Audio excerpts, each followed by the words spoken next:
The early 20th century was thrust headlong into speed, iron, and metal, and powered by steam and petrol.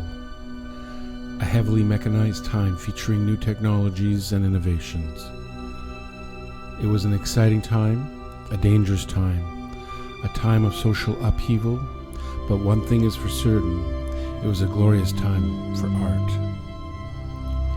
A brief list of early 20th century technologies would include the internal combustion diesel engine, steam turbine electricity generators, electricity and petrol as new sources of power,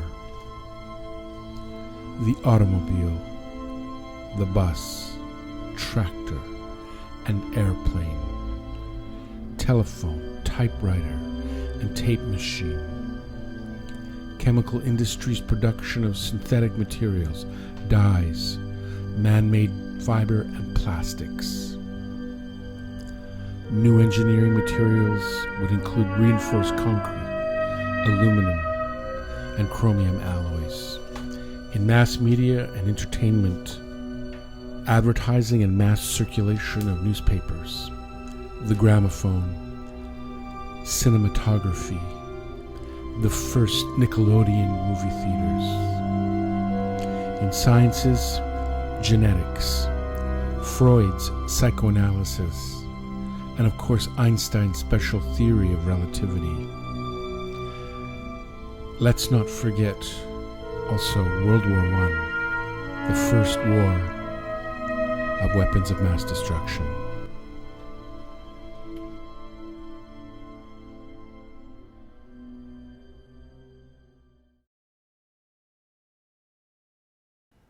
Exactly what is meant by a crisis in representation.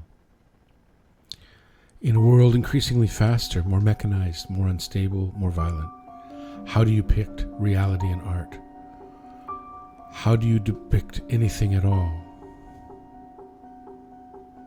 400 years earlier, Raphael, in The Marriage of the Virgin, through linear perspective and color theory, is fooling the viewer into a three-dimensional world, which is on a two-dimensional surface. This is not useful to Mondrian 400 years later. In the early 1900s, Mondrian paints a figurative tree. You can tell it's a tree, it's clearly a tree, but in successive panels, the tree becomes more and more abstract to a point where it becomes merely a line and some squares. Vermeer in the early 1600s, a woman by a window reading a letter. Matisse, 300 years later, there's a woman, there's a window to the left side. The window is no longer a light source, but itself a painting within a painting, and everything is flattened. And it's the color and the objects and the shapes that are the most important. Here we have the painting that most people agree is the first modernist masterpiece, Picasso's Les Demoiselles d'Avignon. There's a tension that exists in this painting between a three-dimensional space being portrayed on a two-dimensional flat surface. Here Picasso has fractured his figures into separate geometric shapes and showing multiple sides at one time. Picasso has also superimposed African tribal masks onto the two figures on the right of the painting. Perhaps this is not shocking to us now after seeing abstract art for the last 100 years, but at the time this was quite shocking. A discussion about 20th century modernist art would not be complete without talking about the innovations that took place in literature. Here we have Virginia Woolf, James Joyce, T.S. Eliot. Virginia Woolf's novels Mrs. Dalloway and To the Lighthouse, as well as Joyce's Ulysses, are intensely complex novels that completely do away with the traditional narrative of a beginning, a middle, and an end. These authors also play at the deconstruction of time, as the construct of time itself was called into question in the early 20th century. For example, Joyce's Ulysses tells the story of Homer's Odyssey.